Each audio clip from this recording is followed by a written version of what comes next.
Hello guys, இன்னைக்கு நம்ம சேனல்ல என்ன ரெசிபி பார்க்க போறோம்னா ஸ்ரீரங்கம் ஸ்பெஷல் பிரசாதம் அக்கார வடிசல் தான் பார்க்க போறோம். அதுக்கு முன்னாடி சேனல் இன்னும் சப்ஸ்கிரைப் பண்ணலைன்னா சப்ஸ்கிரைப் பண்ணிக்கோங்க. வாங்க வீடியோக்குள்ள போகலாம். இந்த அக்கார வடிசல் ரெசிபி வந்து மோஸ்ட்லி மார்கழி மாதம் செய்வாங்க. இது நவராத்திரிக்கு கூட கண்டிப்பாக எல்லார் வீட்லேயும் செய்வாங்க. வாங்க எப்படி செய்கிறதுன்றதை பார்ப்போம். ஃபஸ்ட்டு அரை கப் பச்சரிசி எடுத்து வச்சுக்கோங்க. அதுக்கப்புறம் 1/4 கப் அளவுக்கு பாசிப்பருப்பு எடுத்து வச்சுக்கோங்க. இது ரெண்டையும் நல்லா தண்ணி ஊற்றி ஃபஸ்ட்டு நல்லா அலசி எடுத்துக்கலாம். அது நல்லா அலசி எடுத்துட்டு திரும்ப தண்ணி ஊற்றி ஒரு 20 நிமிஷம் நல்லா ஊற வச்சுக்கலாம். இப்போ வந்து இதை தனியாக எடுத்து வச்சுருங்க. அதுக்கப்புறம் ஒரு பேன் எடுத்துக்கோங்க. அதில் 1 கப் வெல்லம் ஆட் பண்ணிக்கலாம். 1/2 கப் தண்ணி ஆட் பண்ணிக்கோங்க.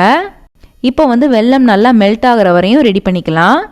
இப்போ வந்து இது நல்லா கரையிற அளவுக்கு நல்லா கொதிக்க விட்டு எடுத்துக்கோங்க.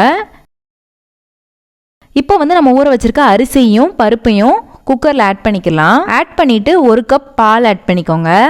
1 கப் தண்ணி ஆட் பண்ணிக்கோங்க. இப்போ வந்து 5 விசில் வரைக்கும் ப்ரெஷர் குக் பண்ணி எடுத்துக்கலாம்.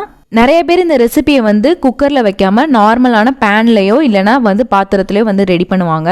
அது ரொம்ப நேரம் ஆகும், கிண்டிக்கிட்டே இருக்கிற மாதிரி இருக்கும். இது நீங்கள் வச்சுட்டிங்கன்னா சீக்கிரம் ரெடி பண்ணி முடிச்சிடலாம். இப்போ பார்த்தீங்கன்னா நல்லா வெந்துருச்சு. இப்போ வந்து ஒரு பேனில் 1/4 கப் அளவுக்கு நெய் ஆட் பண்ணிக்கோங்க. இப்போ வந்து உங்களுக்கு தேவையான நட்ஸ் எல்லாம் ஆட் பண்ணிக்கலாம். ஆட் பண்ணிவிட்டு அதை நல்லா ரோஸ்ட் பண்ணி தனியாக எடுத்து வச்சுக்கோங்க. நான் இங்கே வந்து முந்திரியும் கிஸ்மிஸும் ஆட் பண்ணியிருக்கேன். இப்போ இதை வந்து ரோஸ்ட் பண்ணிவிட்டு தனியாக எடுத்து வச்சுக்கலாம். இப்போ அதே பாத்திரத்துலேயே நம்ம ரெடி பண்ணி வச்சுருக்க அரிசியும் பருப்பும் ஆட் பண்ணிக்கலாம். அரிசியும் பருப்பும் ஆட் பண்ணிவிட்டு 3 கப் பால் ஆட் பண்ணிக்கோங்க.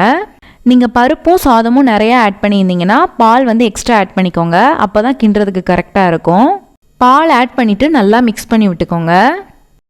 இப்போ வந்து நம்ம ரெடி பண்ணி வச்சுருக்க வெல்லமை வந்து வடிகட்டி ஆட் பண்ணிக்கோங்க. ஆட் பண்ணிவிட்டு நல்லா மிக்ஸ் பண்ணி விட்டுக்கலாம்.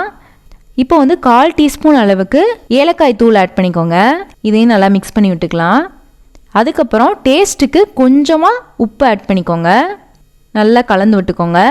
இப்போ லாஸ்ட்டாக உங்களுக்கு நெய் எவ்வளோ வேணுமோ அவ்வளோ ஆட் பண்ணிக்கோங்க. நான் வந்து 2 டேபிள் ஸ்பூன் நெய் வந்து ஆட் பண்ணியிருக்கேன். ஆட் பண்ணிவிட்டு நல்லா மிக்ஸ் பண்ணி விட்டுக்கோங்க. இப்போ வந்து லாஸ்ட்டாக நம்ம ரோஸ்ட் பண்ணி வச்சுருக்க முந்திரியும் கிஸ்மிஸும் ஆட் பண்ணிவிட்டு நல்லா மிக்ஸ் பண்ணி விட்டுக்கோங்க. கோயில் பிரசாதம் மாதிரி அப்படியே வாசம் வேணும்னா நீங்கள் பச்சை கற்பூரம் வந்து கொஞ்சமாக லாஸ்ட் ஆட் பண்ணிக்கலாம். உங்களுக்கு ட்ரை ஃப்ரூட்ஸ் இன்னும் வேறு ஏதாவது வேணும்னா கூட சேர்த்து ஆட் பண்ணிக்கோங்க. அவ்வளோதான், ரொம்பவே டேஸ்ட்டான ஸ்ரீரங்கம் பிரசாதம் அக்கார வடிசல் ரெசிபி ரெடி ஆயிடுச்சு. இந்த ரெசிபி உங்களுக்கு பிடிச்சிருக்கும்னு நினைக்கிறேன். பிடிச்சிருந்தா லைக் பண்ணுங்கள், ஷேர் பண்ணுங்கள், கமெண்ட் பண்ணுங்கள். மறக்காமல் சேனலை சப்ஸ்கிரைப் பண்ணுங்கள். இன்னொரு வீடியோவில் பார்க்குறேன். பாய்.